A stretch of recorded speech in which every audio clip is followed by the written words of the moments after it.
When's the last time you scrolled for hours on social media, finally put your phone down and thought, yeah, I really did something there? Or how about this? Are you watching this video while your room is messy? Or when's the last time you saw an influencer on a $1 million vacation and thought, yeah, my life is just perfect as is? If you feel attacked, no shade, I'm in the same boat as you. I've definitely dealt with procrastination, FOMO, anxiety, lower self-esteem while using social media. Most people don't even realize how much social media can negatively affect them, but at the same time, it is just a platform and we choose what to follow and our relationship with that content. And yes, there are a lot of benefits to social media, the ability to make friends all over the world, to build communities, to show your whole family your graduation pics, but at the same time, it has the ability to make us feel really shitty. So being intentional about our relationship with social media is key. So have you ever thought about why you downloaded Facebook or Instagram or Snapchat to begin with? And why do you continue to use the app every day? What is the reason? And if you do have an intention, does your social media feed reflect that? If your intention was to connect with people or laugh, if you go on your feed right now, are you gonna see content that does make you happy? Or are you gonna see any influencer $1 million vacations or edited pictures of models that make you feel bad? I've brought up this subject in passing a bunch, but today I'm gonna share my top 5 struggles with social media, why I quit, and then give you guys some questions to ask yourself along the way so you can kind of gauge your relationship with social media as well. So let's dive in. I first downloaded Snapchat because I said I wanted to stay in touch with friends, but honestly it ended up being a bunch of people I didn't really know or care about. And with Instagram, I had no reason. It was just because everyone else had it. And looking back, it's kind of crazy that this app had so much control over my time, my mood, my mental health, and yet it was there for no specific reason. And yet it had a chokehold on my mental health. Okay, so story time. A few years ago, I was out with friends at a birthday party, and I remember I was feeling cute. I was feeling myself. So I took a picture of myself and posted it on Instagram and, waited for some likes to roll around. And like 5 minutes passed and I got like 3 likes. And I was like, okay, it's okay. I can come back from this. And I just sat there at this party, refreshing the page, waiting for more likes to come in, and like 40 minutes, almost an hour went by and I still only had a couple of likes. Oh my gosh, I wanted to cry because my last post had gotten 100 more likes. So now I'm going down a rabbit hole of, did I not use the right filter? Did I use the wrong angle? Could the caption have been funnier? Like, why didn't this post deserve as many likes as the last one? And then the next time I posted, I would obsess over trying to get the best result. Your girl was stressed over the right filter, angle, and caption, wondering if I even looked good enough that day to post. I made my worth the number of likes that people assigned to me, and so many people have stories like this, stressing about likes and followers and how much praise their post is gonna get. At the end of the day, it's basing our self-worth on external factors. Social media has made this so common that users are actually referred to as generation validation. Because it's not about wanting to be liked, it's about needing to be liked, which is a whole psychological concept called contingent self-worth. Because a lot of social media revolves around external validation and announcement culture, announcing what college you got into, announcing your engagement, announcing your promotion. It's almost like a form of currency or a status symbol of power. And then people post these announcements and wait around for others to confirm that they look good or that they're proud of their promotion. And after I quit Instagram, I was actually able to work on finding validation from myself. And I'll talk all about solutions and where I'm at now at the end of the video. But here's a question prompt for you to gauge your relationship with external validation. A lot of people say they post on Instagram and Facebook because they just want to share their life, and it's not about external validation. And while it's definitely possible, you can ask yourself this to know for sure. If you posted a picture on Instagram publicly to the world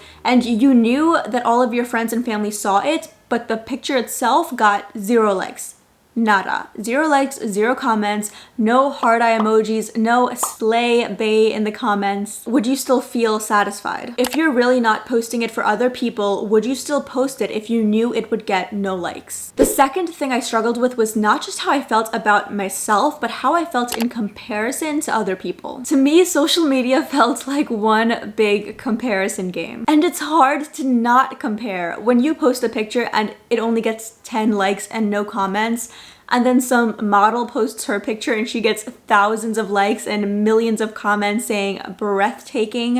It's kind of hard not to take that personally, you know? And then it's hard not to go down the rabbit hole of why did they get so many likes? Is it because of their makeup? Is it because they're more fit than me? Is it because she's on this glamorous vacation? Even just seeing people go on expensive vacations and dream jobs, I'm happy for them, but there was always a part of me that felt a little sad that that wasn't my life. And even though I wasn't just sitting there blatantly thinking, how come I'm not on a yacht? There was always an underlying feeling of not being up to par. And so many people deal with this. A recent study showed that 87% of women and 65% of men compare their bodies to others that they see on social media. The top comparisons and trigger points that came up were comparisons of bodies, careers, friends, and people who quote unquote just made life look easy. Whether it's looking at the likes on your gym pic versus your friend's gym pic, or watching people have fun at a party you weren't invited to, or comparing the size of your engagement ring to someone else's. It's all comparison, and it's such a losing game because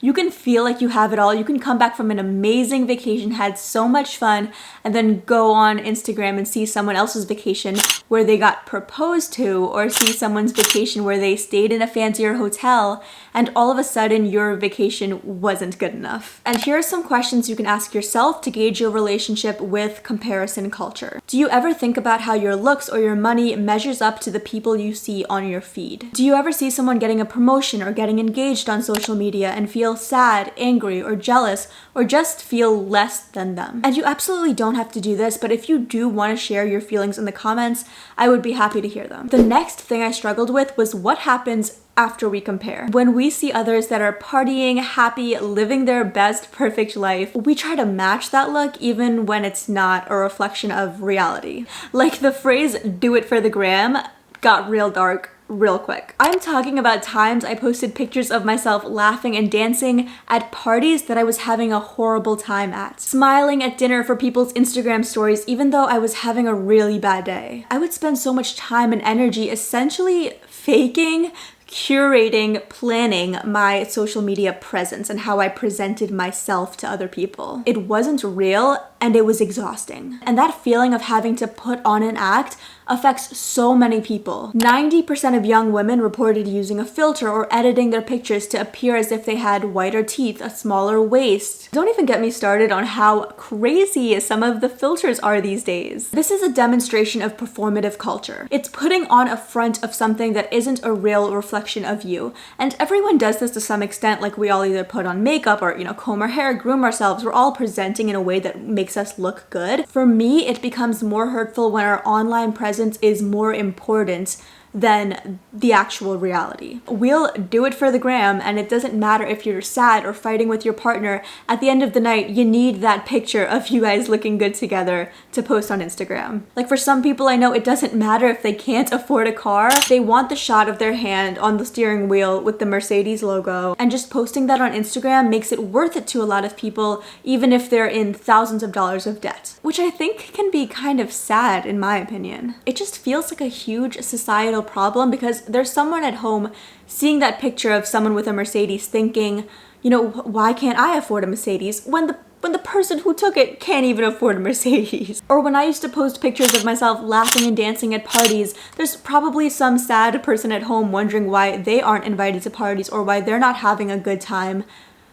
Little do they know that no one was. And it's question time for you again. Statistics show that for every selfie we see, around 10 attempts have been made of taking that selfie. Has that ever been you? Have you ever taken a picture over and over and over again to the point where it upsets you? Have you ever posted a picture smiling when you weren't actually happy? Or just trying uncomfortably hard to make your online presence a better edited version of you? Moving on, now let's talk about screen time, shall we? I used to spend hours and hours. I would lose sleep to scroll on social media to look at people I didn't know and didn't care about. And sometimes I didn't even want to be on the app. There were so many other things I had to do, like cook or clean or study, yet I could not get myself off. It became such a compulsion. Like when I first woke up, before my brain was even awake, my hand would just swing over and automatically reach for my phone and open Instagram and just start scrolling like I was some kind of zombie. happy. And it didn't feel like I intentionally chose to go on Instagram every morning. It just seemed like something I just did at that point. If this sounds like you, you're actually in the majority. Spending less time on social media was in the top 3 of people's New Year's resolutions. The average American checks their phone,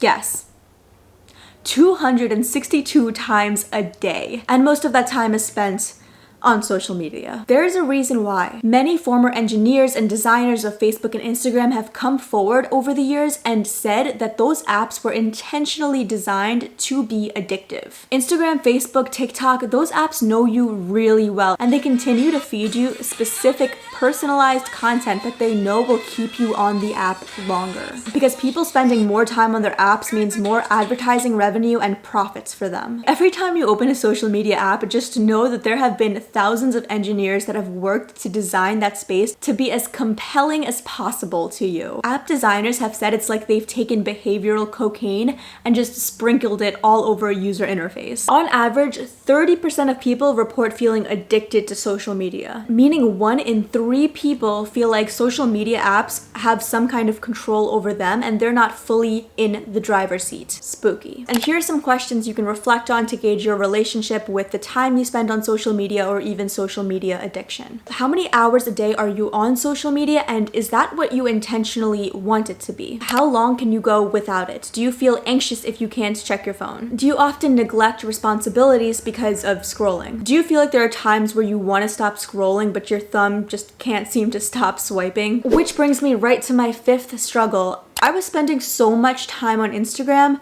Was I even having fun though? Hard no. I started these apps because I wanted to stay connected with my friends. I followed like 4,000 people.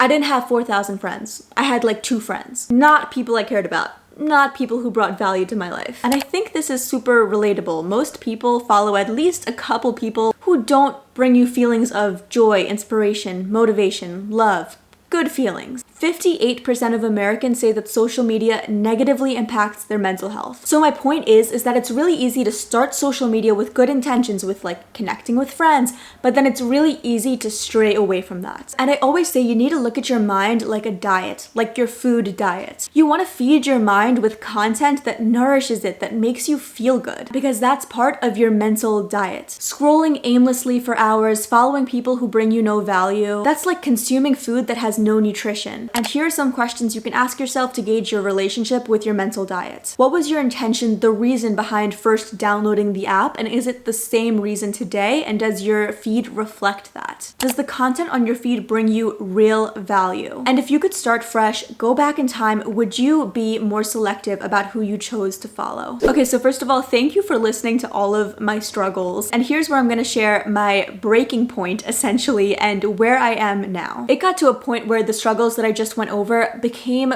too much. I was playing the comparison game without even realizing it. I was getting sad if I didn't get enough likes. I was partaking in fake performative culture, and by continuing, I felt like I would be part of the problem. Like I didn't feel right posting a casual looking selfie that had actually taken me 40 minutes and 30 tries. It just didn't feel authentic, and I didn't want to contribute something publicly to the world that wasn't authentic. I didn't want to spend so much time invested in people's lives who had no impact on me. I didn't actually care about Brittany from high school getting promoted. What did that do for me? So personally, the only healthy option for me was to remove myself entirely. No posting, no scrolling, nothing. It came down to the negatives outweighing the positives. I wanted my life back. And before I officially quit, I was nervous about missing it and feeling FOMO and, wondering what all of those people were up to. But then I realized I could just find out by talking to the ones I actually cared about. And there was really no reason for me to feel FOMO for missing all of these people, because I don't even think most people realized I was gone. And there honestly was a really powerful feeling about just randomly disappearing, because no one knew what I was up to except people who I chose to tell, who actually reached out and cared. I felt really freed from the FOMO and from the anxiety and from the time suck. And here are some of the highlights from my post-scroll clarity. Now I've gotten promotions, I've gone on vacations without anyone ever knowing. And I feel like I'm taking my power back, because I know if I was posting on vacation,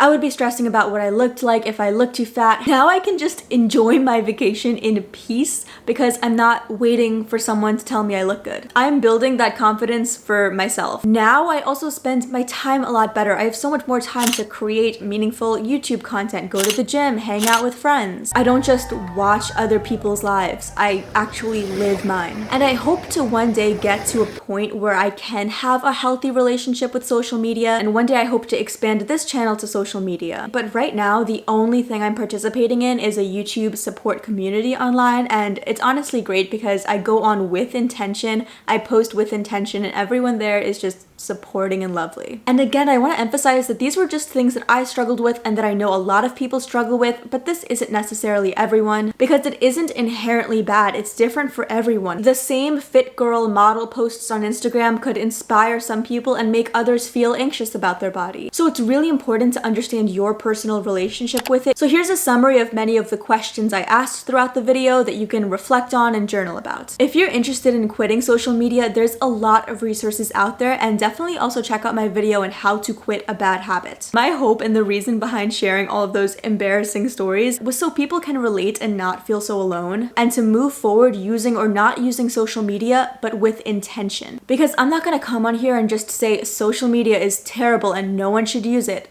That's for you to decide, and I hope this video helps with that. That is all I have for you guys today. Subscribe for more content about holistic health. On this channel, I talk about mental health, financial health, and physical health. Basically, your one-stop shop for getting your together. And I will see you guys in the next video. Bye, guys.